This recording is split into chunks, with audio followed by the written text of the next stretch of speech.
Greetings. How you doing? Thank you, rather, for joining me on Masculine Militia. I am your host, Antonio Alacina, aka the Daywalker. And I wanted to talk today about something that I've been seeing a lot of. And as I go through this, you'll know what I'm talking about, I hope. But I'm gonna say this. It's like I noticed something. I guess I started noticing it last year when I would see women online joke about men getting a podcast, saying something about men. After I guess a disgruntled guy would go and he'll get a podcast. You know, and honestly, I didn't know what. I didn't get the joke. I didn't get the joke. You know, and And now I've been looking at podcasts. I've been watching guys and looking at guys on podcasts, and I kind of get what the joke is now. What the joke is. For me, I wrote a book back in 2010. Well, I published it. And the book is titled What Men Really Think About Women. The second edition of that book will be out this summer. And another book and mind you, I've had this book on the shelf for like 3 years. The revised edition of What Men Really Think About Women, and another book that I finished, a manuscript that I finished titled it's titled Sex, Dating, and Relationships in the Age of Social Media. So I've had these two books on the shelf for like almost 3 years. And I'm going to publish them. They're going to be published this summer. I'm also starting another book that I'm writing. And in 2010, Facebook was a thing, but it really wasn't popping. It really wasn't popping. You know what I'm saying?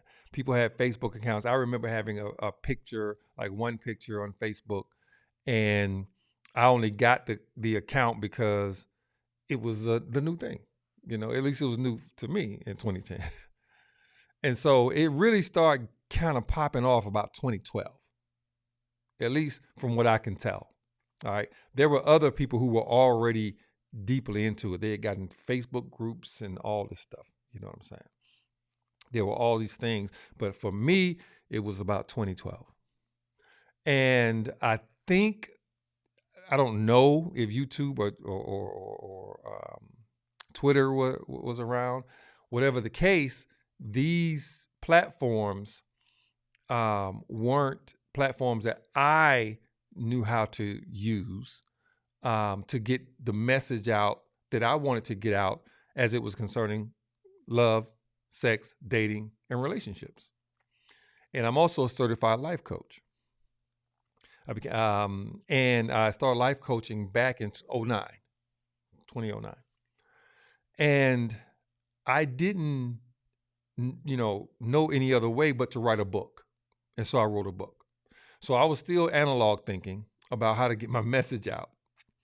And I'm in Atlanta, Georgia. And so there's a lot of, in Atlanta, it's real cliquish. I'm sure people may say that about other cities or whatever. I don't know. But I know here that, you have to basically be seen. You have to be seen. You have to be in a place. You have to network. You have to do all these things. And I understand that. But I'm an introvert. And although I can socialize, and no one that I'm socializing with, if I'm in, a large venue, they wouldn't know that I'm an introvert, because most people think of an introvert as some kind of recluse. It's not that. It's just it takes a lot for me to interact with people, particularly about subjects or with subject matter that is kind of like trivial. It kind of drains me a little. All right. But anyway, But I wrote the book, and I wanted to also get involved or get on different platforms like radio. And I knew people, in radio. I knew people who had already done some things with radio. I had worked in the entertainment industry myself, to some degree, but it was like in the 90s. And there was this, at that time, that, you still had people who had like internet radio. I knew a couple of people who was doing that. And so there were these platforms that people, were, that they had, but more and more it seemed more difficult for me to get on these platforms, not just because of how other people responded to me, because their response to me wasn't negative, but my inability to maximize it because of my personality type, which, like I said, I'm introverted. So, it was that. And then, of course, how people seem to not, if I don't, if you're not networking, or you're out all the time, because I see people now, they out all the time, their faces in the place. And see, for me, that wasn't something that I like to really do or feel comfortable with. So I didn't make those connections, or if I did make them, I didn't nurture them properly. And so me not nurturing the connections properly, as opposed to those who had, or the people that were nurturing those type of connections, it kind of sets up this clique type situation. So for me, I was simply like, okay, you know what? I'll build my own. All right. And it really took me a while, because because even though I had a passion, or I have a passion for observing, examining, and analyzing human behavior, I have a thing for it. So it's like, being like that, I also needed to do other things, to make money, because I don't know if I actually trusted not my ability to do it, but if I would be able to do it based on what was already out here, for me to, have the opportunities to share it. So I decided to do it myself. So now I built the studio, and I built a studio so that I could have other people who wanted to come to do their podcast at my studio, as well as me, of course, being able to do my podcast. So the podcast that you're listening to now is Masculine Militia. This is the 15th episode of Masculine Militia. And something that I've been noticing, because like I said, I really wasn't watching a lot of podcasts. Like I don't necessarily afford myself to other people's opinions about sex, dating, and relationships, or what they say about them. I really don't do it. I rarely do it. Like when Steve Harvey wrote his book back in about 2010, and I was doing some speaking then. I would speak to different audiences, and I would always get questions about Steve Harvey's book. So I hadn't read the book, but I went to get the book, to read the book, because people kept asking me about the book, and I couldn't really say anything about it. Because like I said, when other people are talking about this subject, honestly, I trust my analysis more. And so I wouldn't necessarily go and read other people's stuff, look at other people's stuff like that. I would do it a little bit, like I said, under the circumstances of like with the Steve Harvey thing, but also, as a way of research, but not necessarily researching what other people have to say, because I thought I had heard, it was this, what I thought a usual type of logic as it concerned, or reasoning as it concerned sex, love, dating, and relationships. And I had another way of looking at it. I have another way of seeing it, of seeing human behavior. So, like I said, I built me a studio. So I'm watching lately. I've been watching different podcasts, you know, and and it seems that um, I've also now I also now understand the joke that I would see a lot of women making on social media about disgruntled men getting a podcast. I've been seeing it now because I see the guys, you know. I thought though, when I first kind of came up on what I thought may have been what these particular, this segment of women had been referring to, I thought it was talking about Kevin Samuels, and he may have been a part of that, you know.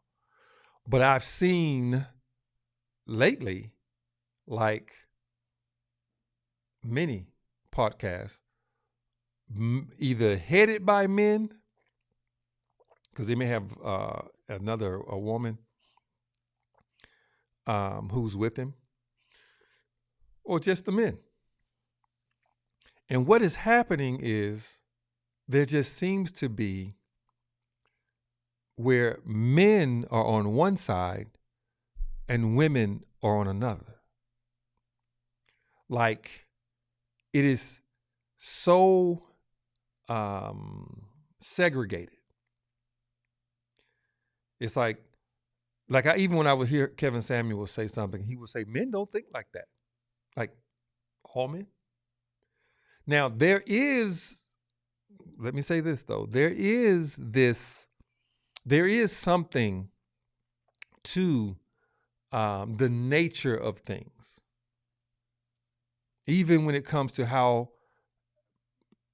a man or a woman may think or feel about something. There's a basis for it being exclusively to that particular sex, male or female, woman or man. There's some things like that, yes. What I have seen though, what I am seeing is that over the years, it seems as if men, generally speaking, have been on the defensive when it's come to how we have interacted with women. Like the man has been the person that's wrong. Like men ain't nothing, because men do all this, men are abusive, and it's led all the way up to this thing now that I've been seeing in the last few years called toxic masculinity. Like they're like anything concerning men seem, we are the ones that is just in the wrong generally when it comes to women in terms of our behavior towards women. And women have been in the offensive position to point out our wrong, how we are not this, how we are not that. Now it seems that men have gone on the offensive and are pointing out things about women that men, and I'm speaking generally now, men feel or think make women the culprit of negative behavior. They're doing the negative behavior. They're even inviting it from men. So you see men, it's like a lot of men, it's like no matter what the issue is, a lot of men, a nice segment of men doing all these podcasts seem to be looking at women as like they're the negative, like they are the negative part. They're the culprit of negativity, And if need be, if you looking at this and you want to talk about it, you can put questions in the send me an email, questions, comments. I'll give you that information in a minute. But what happens is it seems like men are on the offensive, pointing out things about women, and women are now somewhat on the defensive, right? But it still puts men and women on the extreme side. Men, in these instances of what I'm talking about, they have this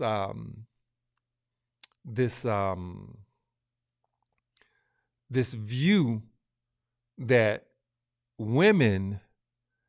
Now, let me say this: some of the things, whether it be men or women, and this is really the crux of what I want to say about this particular part. There's some things that this segment of men say about women, black women in particularly, that's true. There are also things that that black women say, this segment of black women say about black men, that's true. So there's some truth on both sides, but it seems as if each side is just simply saying, we are in the right and you are in the wrong, with little to no compromise to seek out the actual truth of the matter. It doesn't seem like people want to get to the truth of the matter. I've been looking at, there's this gentleman that I'm sure many of you who are listening, well, I don't know, maybe none of you, but there's this gentleman, Dr. Peterson. And he got a lot of adherents. He got a lot of people that he sees, that he talks about, that follow him and follow his philosophy. They follow his philosophy, and his philosophy. One of the things about that's been a foundational tenet, I think I'll say it like that, of women, is that we live in a patriarchal society, and that it is the patriarch that has oppressed women, that women are oppressed by the male-dominated system. And you have people like Dr. Peterson, who says, not true. He says, not true. That we do not live in a male-dominated society. He says that we don't live in a male-dominated society, and he starts talking about things like the small percentage of men that have the wealth. He starts rattling off the things that happen to men negatively, and these are statistics that are factual. That doesn't mean, though, that we don't live in a male-dominated society. First of all, let's see what male-dominated is. Male-dominated doesn't mean that men have all of the wealth. Just enough, not just enough, but have the wealth to be able to move the world and the society. It's not just about how much wealth you have. How much you have, that's definitely significant. But it's also what institutions do you control that can control, that can move, influence society and the very brains, the very minds of the people. I mean, to be in a male-dominated society is not simply about the fact that men in the society also have ills. It's not that men won't have some ills. Men won't kill themselves and whatever, all these things that he's bringing up, and I don't want to go through all of them. Doesn't mean that men won't experience these things in a male-dominated society. It doesn't mean that every man in the society, or even a majority of them, will not be able to enjoy every part of the privilege of being a male. Every man is not going to enjoy the privilege, the high privilege of being a male in a male-dominated society. But Mr. Jordan Peterson makes it seem as if it's a male-dominated society, then that must mean that every mechanism in the male-dominated society, is not just controlled by men, but that men should automatically, every man should automatically, or the majority of men in our society should automatically enjoy the privileges of it. And that's just not true. It's just not true. To be in a male-dominated society, I like to ask any of you who believe that we're not in a male-dominated society, I like to ask you, when have women dominated the control of resources? Because even if it's a small percentage of men, white men, that presently control 98% of the resources on planet Earth, it can be 7 men, 7 families. It can be 20 families that control 98% of the resources. But just because it's 20 families or 20 men that control those resources, that doesn't mean that we don't live in a male-dominated society. As a male-dominated society, we're talking about a system. A system. We're not talking about numerical majority. White people are the minority numerically on the planet Earth. Every other person of color dominates white people, Caucasians, on the planet. Dominate numerically. There are more people of color on the planet. There are more black people on the planet than there are white people.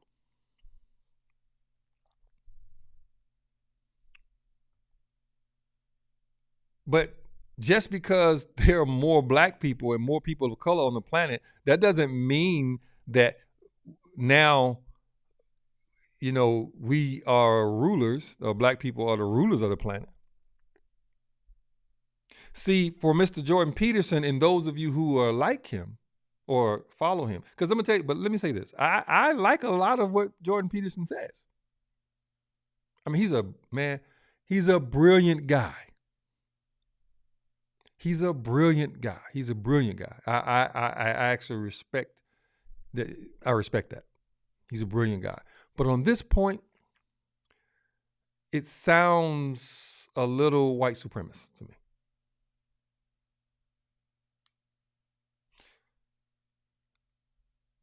Just because the number of white men that have the most wealth and the control of the most resources is not, just because there's not millions or billions of them, just because it could be 100 of them, it can be 20 of them. Is what you're controlling, what kind of control you have over it, and how does that control affect, or what is the effect of that control over people? That's what needs to be seen. And I'm going somewhere, so just stick with me, please. So Mr. Peterson, Dr. Peterson says that we don't live in a male-dominated society. Well, when did we switch out of a male-dominated society? Because over the last 4,000 years, every civilization was led, dominated even, by male and male ego or energy. So you're saying that the ancient Greeks, the ancient Romans weren't male dominated. The men didn't run the society. The men didn't make the laws. The men didn't control the resources. Is that what you're saying? Yeah. So in the ancient Greeks, the men didn't run the society. The men didn't lead and shape and run every institution in their society. Men didn't control who came in and who went out of it. Rome, Greece. This is Western society I'm talking about. Because there were certain societies even in the East and in Africa that began to be run like Western society. Because Western society is a little different. It's a little different.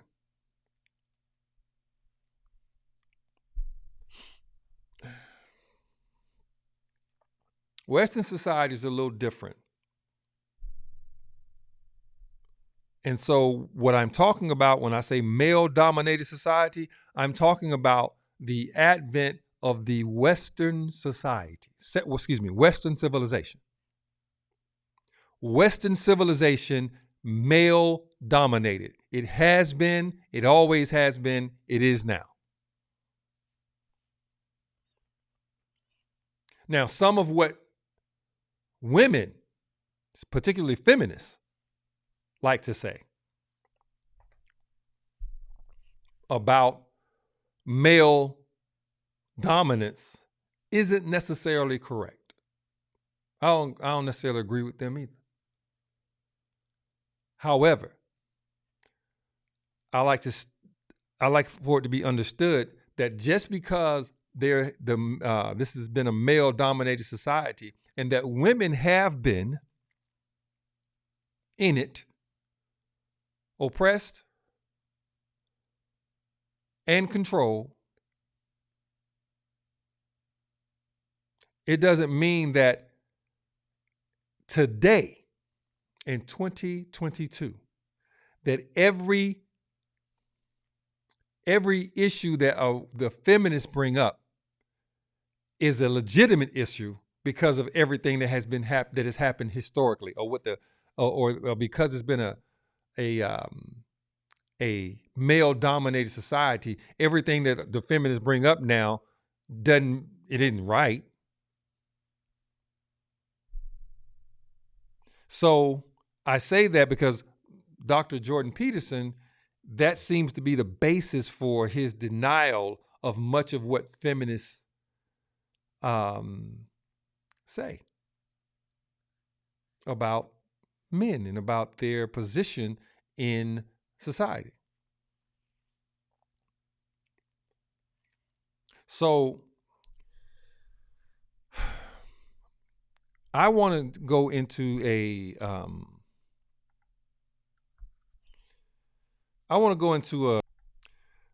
a few things that have to do with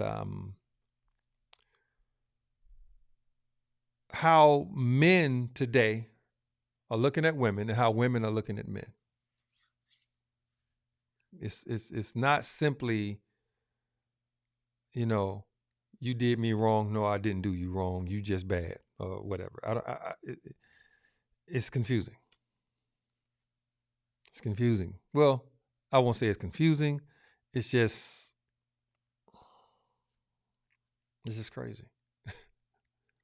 Because all we're going to get going round and round with each other is nothing. We're not going to get anything. There are a few things I want to bring up, though. And one of them is the fact that everything that a lot of these guys on these podcasts now want to point out about women. I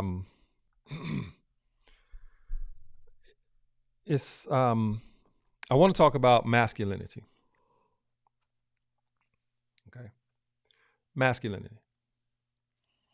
Because I do see and I do know that masculinity is definitely under attack. But guess what? So is femininity. And what happens is we're looking at each other and not really seeing who's actually doing the attacking.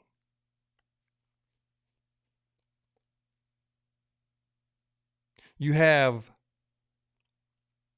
masculinity is being weakened to such a point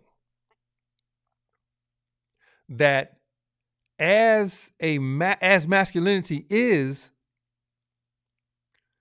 there is almost no real definition, solid, concrete definition that is offered as to what masculinity is. Social scientists have said, generally, this is the general consensus, really, of social scientists, that masculinity is a construct. That masculinity is a construct, meaning it was constructed by men, that is not innate to the male. Like, you don't come out in the world with masculinity, they want us to think, or the building blocks for masculinity. That masculinity comes into existence with the male. They don't want us to believe that. They don't want us to think that. They don't want that to be a thing. Masculinity has been put in a way that everything about it is negative. The title of my podcast is Masculine Militia. And I've said that to some people, and they don't even want to utter it. They don't even want to say it back. Because masculine, to be masculine, masculinity is not something that many people in our society today want to embrace. Masculinity seems difficult. Hard. Masculinity seems aggressive, dangerous. There's a lot of negativity associated with what people have been thinking masculinity is today. So much so that it is apexed with this term, toxic masculinity. Toxic masculinity. Yeah, that's what they say. In fact, I've seen it where there are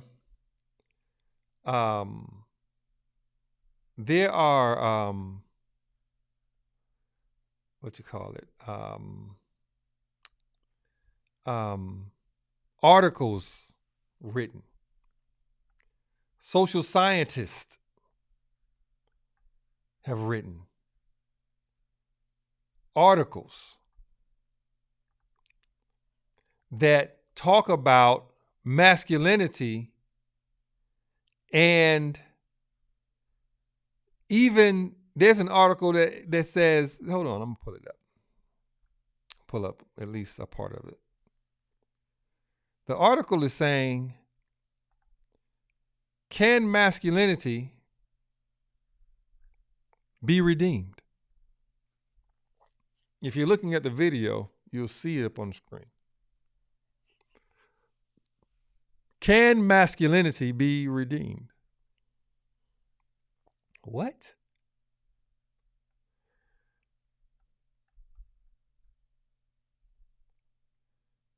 There's this, it says, can it be redeemed?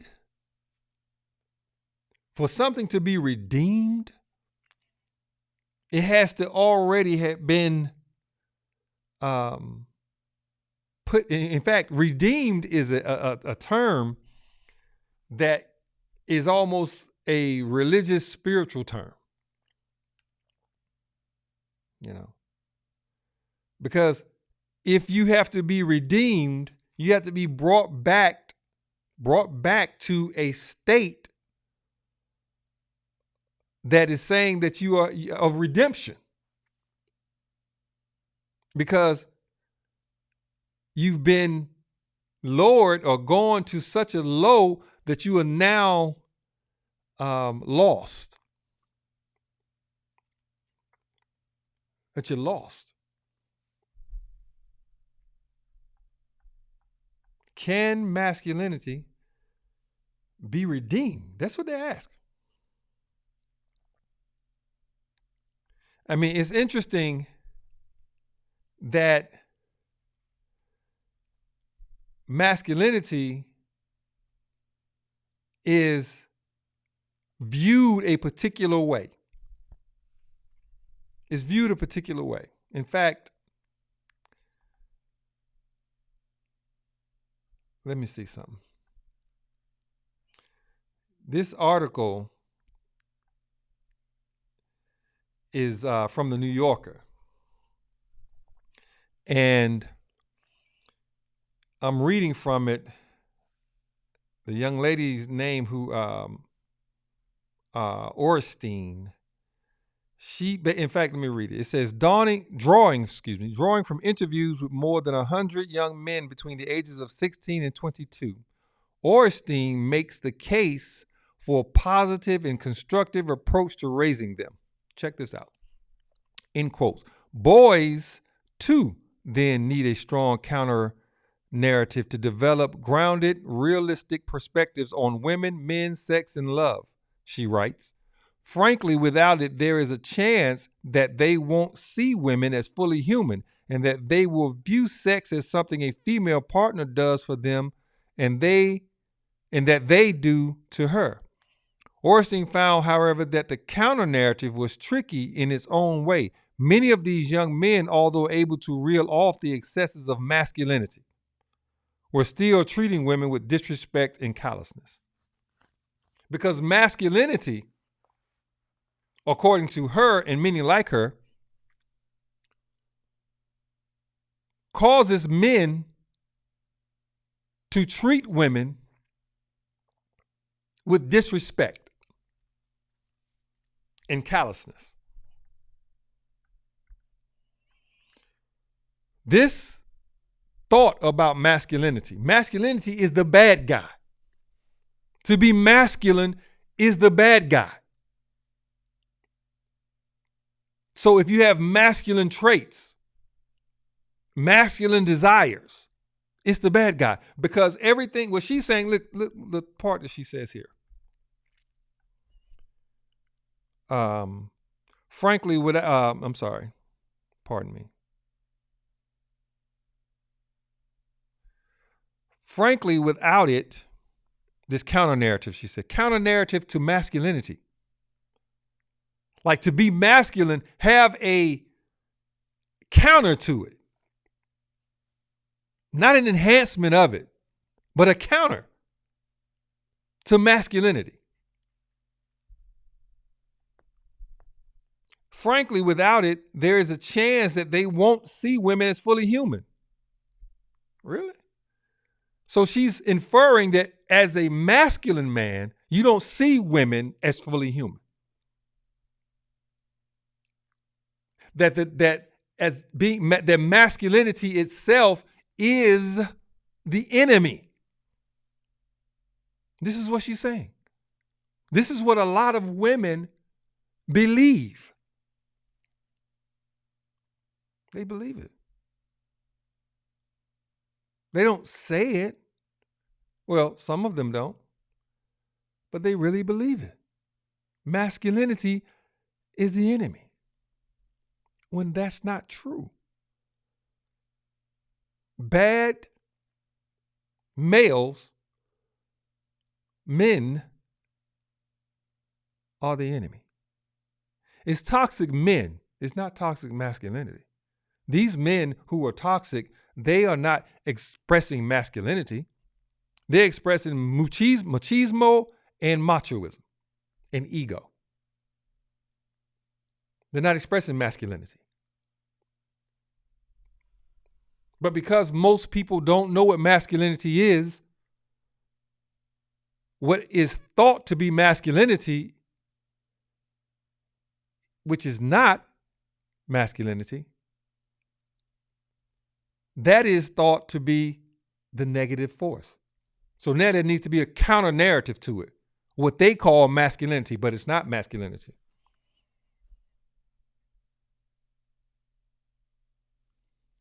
Ornstein found, however, that the counter narrative was tricky in its own way. Many of these young men, although able to reel off the excesses of masculinity. Man, there is not only is there no excess of masculinity, in fact, there is a deficit of masculinity in our society. It's a deficit. We'll get to femininity in a minute. It is a deficit of masculinity in our society. Not an excess.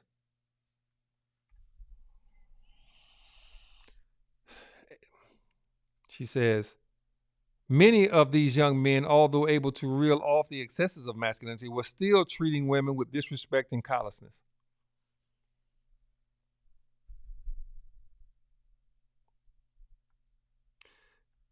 The article goes on to say, I recently spoke twice by phone with Ornstein. During our conversation, which have been edited for length and clarity, we discussed how much we know about pornography's impact on young men.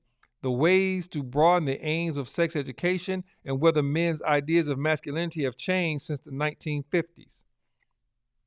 Ooh, God. The impact of pornography. Now, check this out. This seems to suggest, and maybe correctly, that there are things in our society that impact how a male expresses masculinity. Here, she brought up pornography.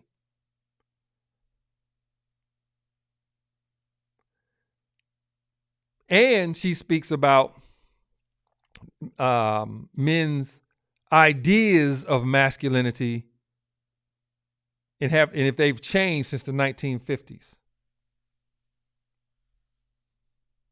A counter narrative to masculinity. A counter narrative to masculinity. But check it. It's interesting that this counter narrative that she's talking about, the counter narrative that seems to be becoming more and more a part of our society today, the counter narrative to masculinity, or what they say is masculinity, what they're calling masculinity, the counter narrative that they're talking about is feminism. Feminism. Feminism is to be used in our society to weaken masculinity in men. And it seems that that is the case because masculinity doesn't allow women, and those women that come up in the society, to overtake men.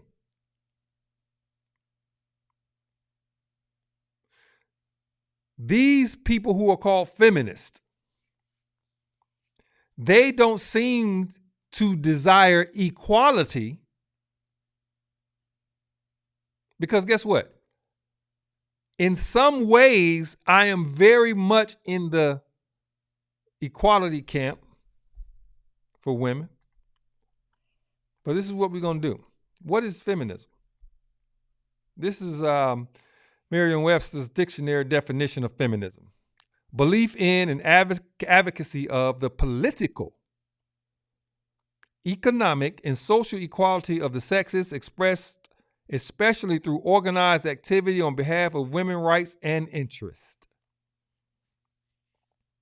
Political advocacy, economic advocacy, social equality advocacy, or belief in and advocacy of. Now, if feminism is the counter narrative to not femininity, feminism. Femininity is different. Femininity is the balance of masculinity. It is the counterweight. In fact, it is the yin and yang.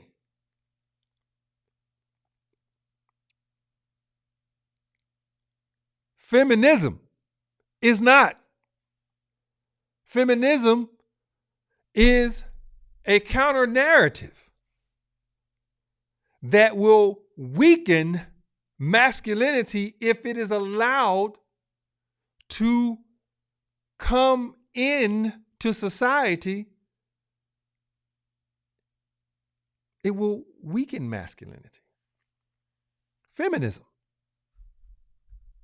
But they say the definition is belief in and advocacy of the political, economic, and social equality of the sexes, expressed especially through organized activity on behalf of women's rights and interests.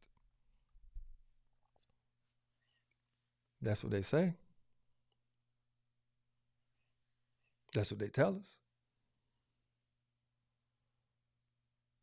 Feminism is the counter narrative. Feminism is the counter narrative. Check this out.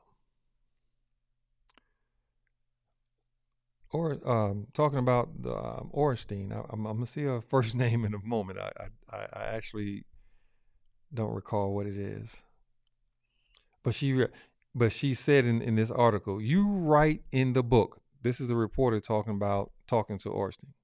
You write in the book, feminism may have afforded girls an escape from the constraints of conventional femininity.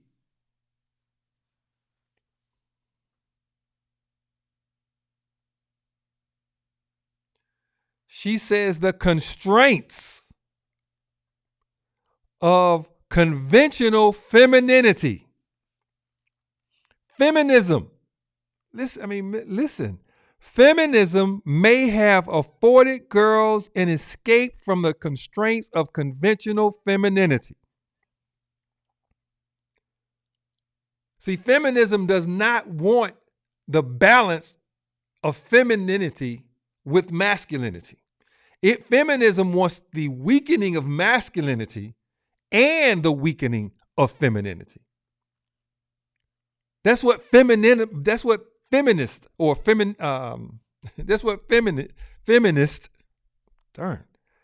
want. It's not simply the belief in the advocacy in the advocacy of political and economic and social equality. It's not simply that. See, you want equality, but you don't want feminism because you can't have both. Feminism and femininity cannot occupy the same space at the same time, not fully.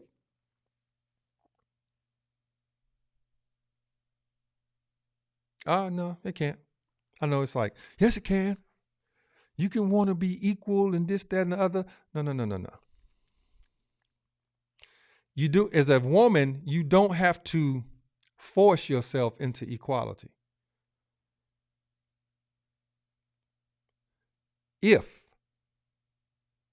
masculinity is present.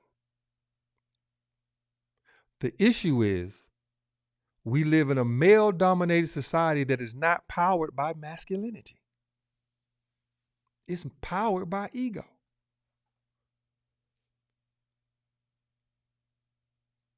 Masculinity is not the energy that is feeding the male-dominated society. No. The male-dominated society is powered by ego, which is at the center of ego is power. It has to destroy masculinity. It has to make way for a construct that is not innate to the man.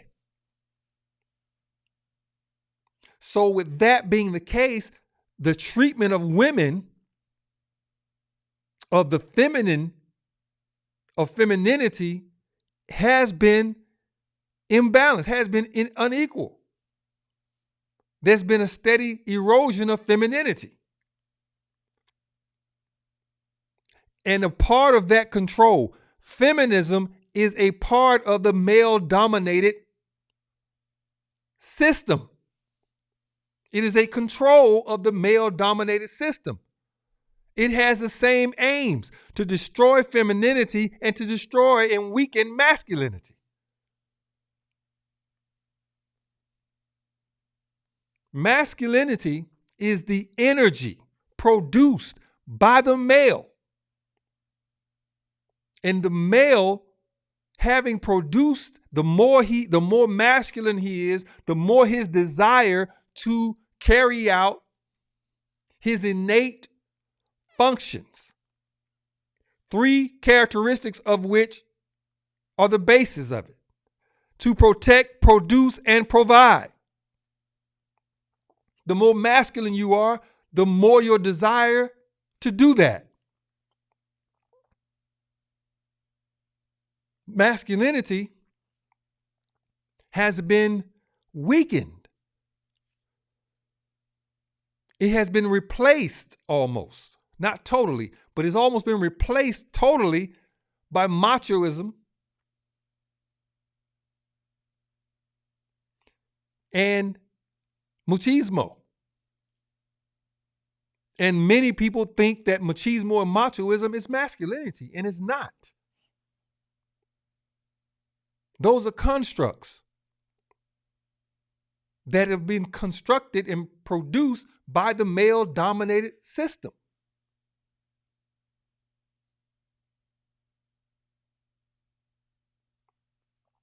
Femininity is the energy produced by the female. And it does what for her, what the masculinity does for the male in terms of producing the strongest desire to carry out her function. Feminism wants to destroy femininity and masculinity. And it comes like wolf in sheep's clothing. So many women grab onto it, thinking it's good for them because they want equal rights.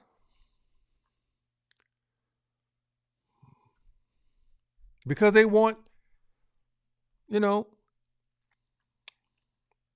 be treated fairly. And guess what? You should be treated fairly as a woman. But masculinity is what brings that about. Not what you and I and us have been thinking or thought that is masculinity. No. Masculinity is the energy produced by the male.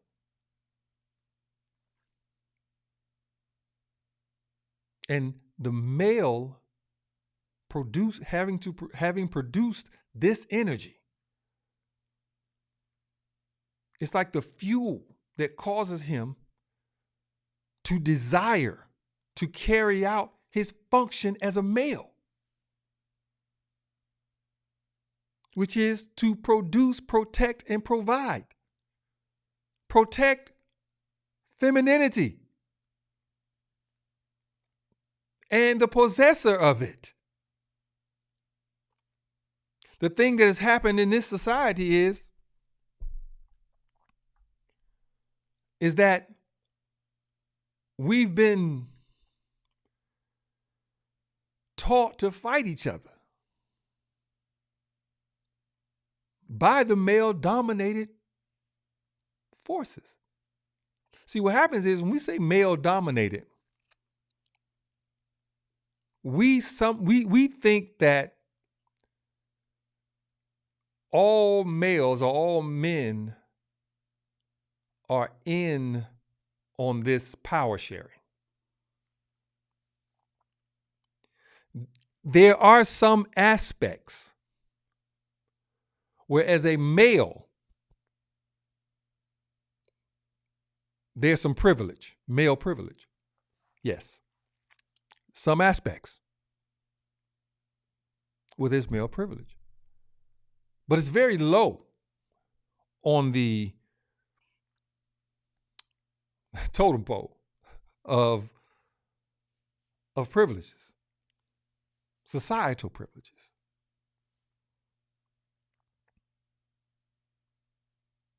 The male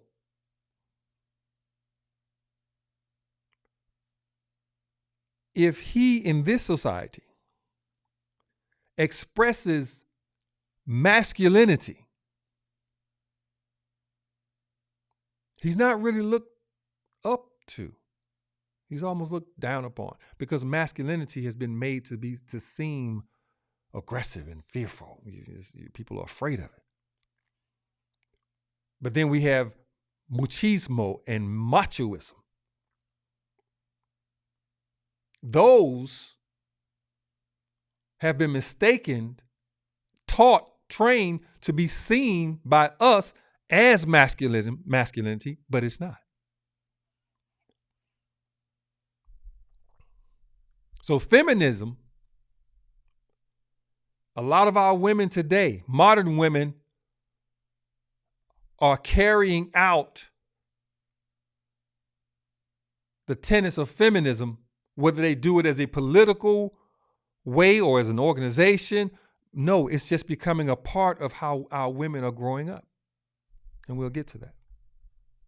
But check it. I didn't even get past the first sentence. So I'm start over. Reporters asking, said, you write in the book, talking to Orstein. Feminism may have afforded girls an escape from the constraints of conventional femininity. Yes, feminism has done that. It's destroying, weakening femininity. Offered them alternative identities as women and a language with which to express the myriad problems that have no name, but it has made a few inroads with boys.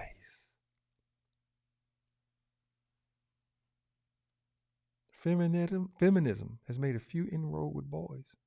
You know, I once said I was a male feminist. And I didn't mean it in this way, but I'm going to be very careful when I talk like that from now on. Well, I've learned, before now, but I'm expressing it now. Because femininity is what I want to feed and engender in our women. Not feminism. But feminism is a big part of what our women are under right now, not femininity. Whether you label it the mask of masculinity, toxic masculinity, or the man box, the traditional conception of manhood still holds sway, dictating how boys think, feel, and behave. You then talk about men who internalize masculine norms. What are masculine norms, she asks? Because she's saying masculine norms are not good.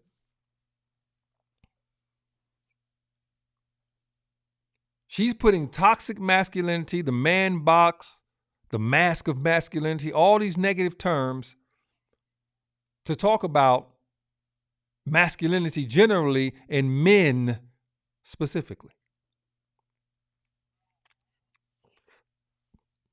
So she asks the question, what are the masculine norms? She says, on some level, things have changed a great deal. Guys are more likely to see women as equal in the classroom or in leadership roles or have female friends or gay male friends as well. But I would always ask my interview subjects to describe the ideal guy to me, and they would immediately sound like they were channeling some version of 1955. What does she mean by that?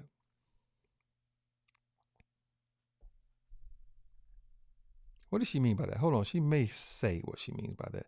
It was athleticism, dominance, and aggression. Actually, it was some weird combination of aggressive and chill, which I don't know how you do that. and wealth and sexual conquest, and the big one was emotional suppression. You could argue that there were very different masculine norms 100 years ago, but it was the classic 1950s idea of that very stoic, very suppressed kind of man.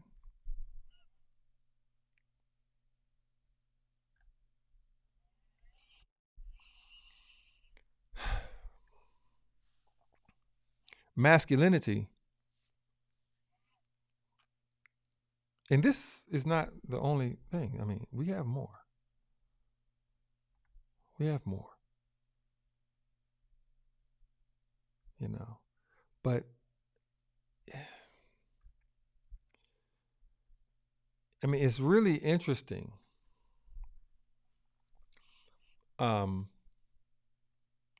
that masculinity is looked at in a very negative way. Very negative.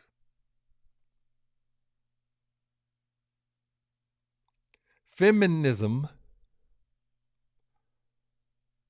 is the counter narrative.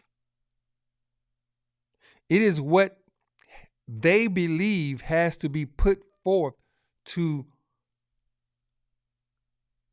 basically weaken masculinity.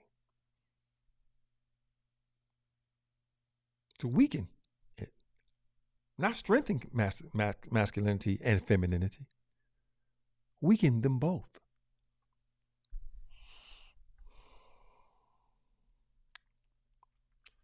This is an article from The Atlantic. Oh, excuse me. In fact, it's the same article. And I'm going to read it. Over the past several years, toxic masculinity has become a catch-all explanation for male violence and sexism.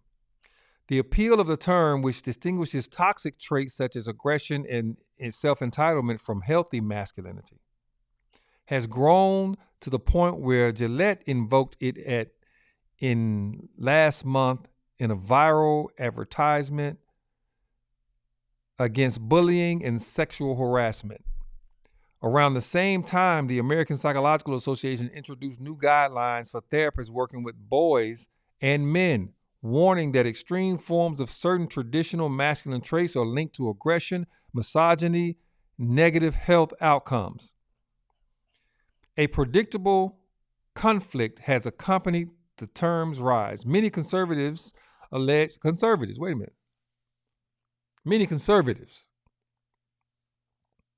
masculinity is becoming or has become or taken, in fact, even before now, political sides. or the political sides have embraced or not embraced masculinity. So here she says, many conservatives, meaning the right, allege that charges of toxic masculinity are an attack on manhood itself at a time when men already face challenges such as higher rates of drug overdose and suicide. Many progressives, meanwhile, contend that the detoxification of masculinity is an essential pathway to gender equality. And this heated discourse, newspaper and magazine articles have blamed toxic masculinity for rape, murder, mass shooting, gang violence, online trolling, climate change, Brexit, and the election of Donald Trump.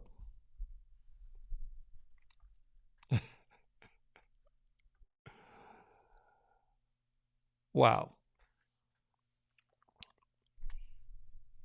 This is the place we live in now.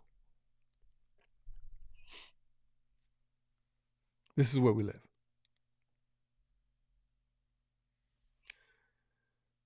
I've spent a lot, this hour and 10 minutes talking about masculinity and femininity. But in the beginning, I wanted to set the stage for this divide, these sides that we take. In the last part of that article, it was talking about how conservatives on the right saying that toxic masculinity is an assault on manhood. I don't think that these conservatives represent masculinity or manhood. I think they represent machismo and machoism. Again, masculinity is the energy produced by the male that encourages him, strengthens his desire to do the function of a male, three of the foundational characteristics of which are protect, produce, and provide. The stronger the masculinity, the more desire that male will have to do those three things. Even a lot of these people who are talking about masculinity, they're not talking about that. They're talking about machismo and machoism. They're talking about taking the side of a political argument. They're talking about aggression in a way that is dominating, not balance. Masculinity's balance is femininity. So if you are talking about masculinity without talking about femininity, then you're not talking about masculinity. If you're not talking about femininity, if you're not talking about balancing them. Yes, I have some issues with women today. I have issues with men today, but let's talk. I have issues with women today, yes. But I like to talk about the things that have caused our women today to have the mind that they have, the mind, the thinking, the rationale that has led to what they're experiencing in themselves, as well as the reaction of men to it.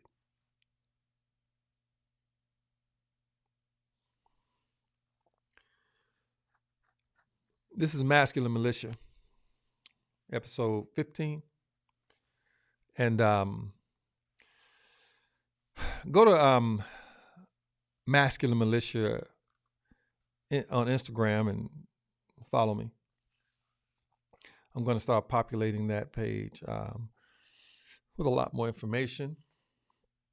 Go to my YouTube and subscribe, please. Alicina World Media. A lot of clips from my podcast. And some podcasts, of course, is on there. You can go to my podcast on Spotify, iHeartRadio, many other platforms, Amazon, and you can get my podcast.